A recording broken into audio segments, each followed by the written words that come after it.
Val, je dois le dire, je suis content que tu nous aies suivis de Rivière-du-Loup. On était à la Fête des Neiges. Oui, vraiment, Ben c'était le fun. La Fête des Neiges de la FCMQ, la première édition. Oui. Mais là, je dois dire que découvrir le Bas-Saint-Laurent avec toi, c'est quand même cool. Oui, et là, on est à Poinet-Gamouk, municipalité quand même assez unique que je ne connaissais pas, à la frontière américaine. Savais-tu qu'en arrière de nous, c'est des vieilles maisons américaines? On avait un garde-chasse, la Maison Bleue, juste en arrière. Puis la maison d'à côté, c'est un ancien magasin général. Oui. Puis il faisait de la contrebande. Tu sais, c'était plein de bandits. C'est vraiment... Il y a vraiment un feeling assez unique.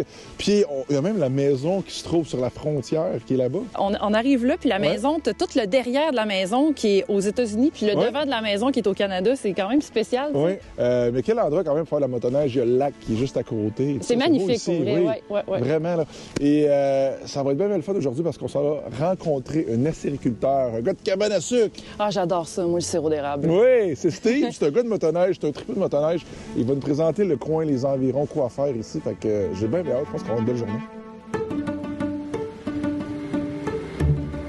Val, on est venu à la rencontre de Steve, qui est acériculteur dans la région de Poinet-Gamouk. Petite municipalité assez unique quand même sur la frontière canado-américaine. C'est quand même quelque chose. Oui, puis c'est une petite municipalité. Je pense, Steve, tu nous dis qu'il y a 3000 quelques habitants. On a 3600 habitants environ. Puis sur ces 3600 habitants-là, il y en a moins de 100 qui sont américains parce qu'évidemment, on est juste à la jonction des lignes.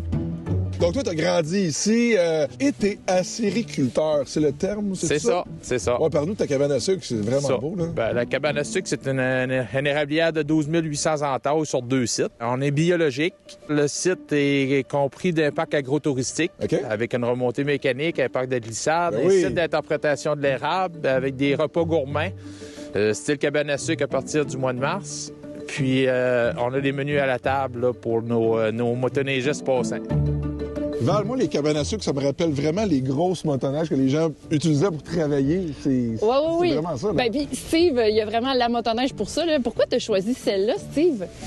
On a choisi un Bombardier 600 Ace avec une chenille de 20 pouces puis des énormes skis de flottaison. Ben oui. Pour la partie du travail. Ouais. Mais en même temps, c'est une motoneige qui a deux gammes de vitesse. Un high, un low pour travailler, puis un high pour faire de la découverte des sentiers. Moi, je suis déjà venue ici. Oui. OK? J'ai entendu parler d'un monstre. Ah oui? Oui. Bien, je l'ai pas vu, OK? Bien, peut-être qu'il sort juste l'hiver. Si t'es venu en été, si je me baignais, tu l'as peut-être vu. C'est un moule avec du lac.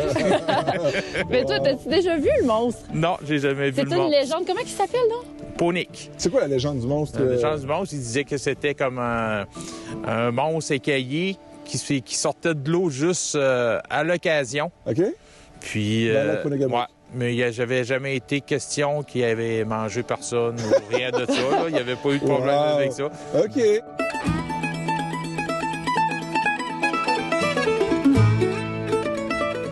On est parti en compagnie de Steve Jalbert découvrir la beauté des sentiers environnants de la cabane du Ravache.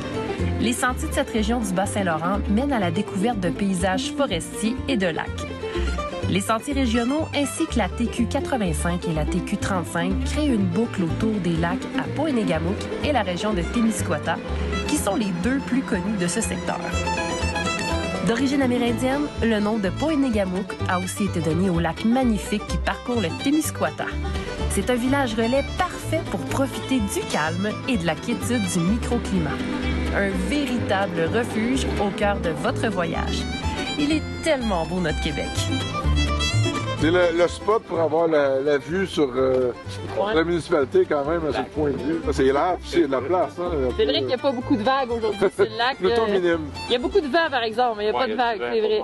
Quand on est parti de la cabane, on a pogné le sentier pour descendre au lac. Puis après ça, on a pogné le lac au complet. On a jusqu'à la taille du lac qu'on appelle la plage. Puis on a pris la 35. C'est l'autoroute pour la motoneige. Et puis Steve, on n'est pas loin, je pense, de ta cabane à sucre ici, ça se peut-tu? Ouais, ici, on a une station de pompage. Et on a 8000 entailles ici. Wow. 8000? Ouais, ici, on a 8000.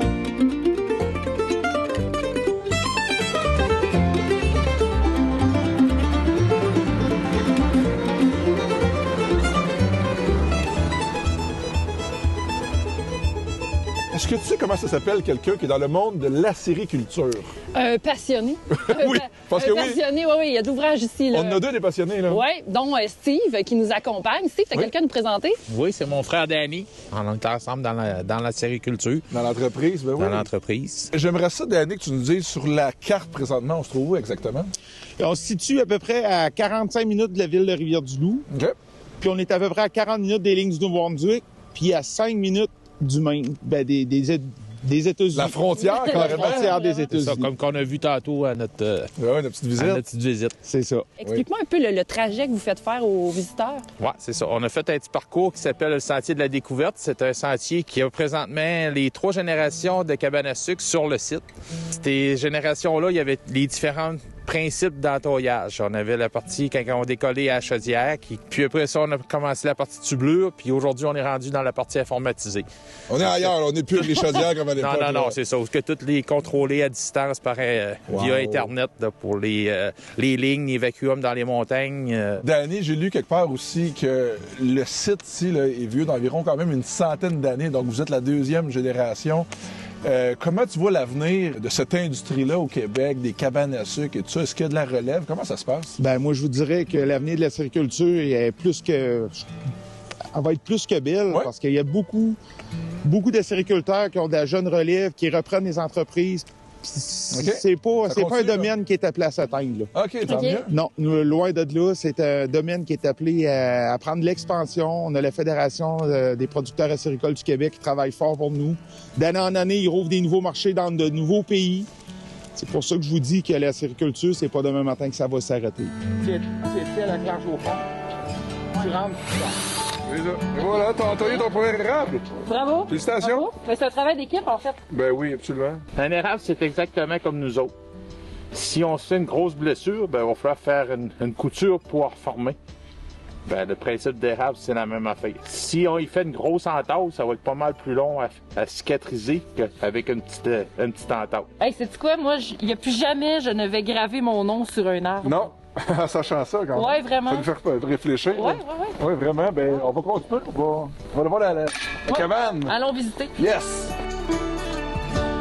En tout cas, ça promet. Oui, ça promet. Félicitations à vous deux. Belle entreprise. Puis je pense que c'est bon d'en parler de ces gens-là. Ils font rayonner notre produit d'érable. C'est tellement bon. En plus, t'as-tu les petits bonbons, toi? Oui, je les ai cachés. Ah, je pensais que tu les avais mangés. Non, je les garde pour plus tard. Non, mais attends, t'as pas vu ce qu'il y a dedans, là? Ouais. On va aller vous montrer notre boutique. Oui. Un gros merci, les boys. Merci beaucoup. Merci. Merci à vous.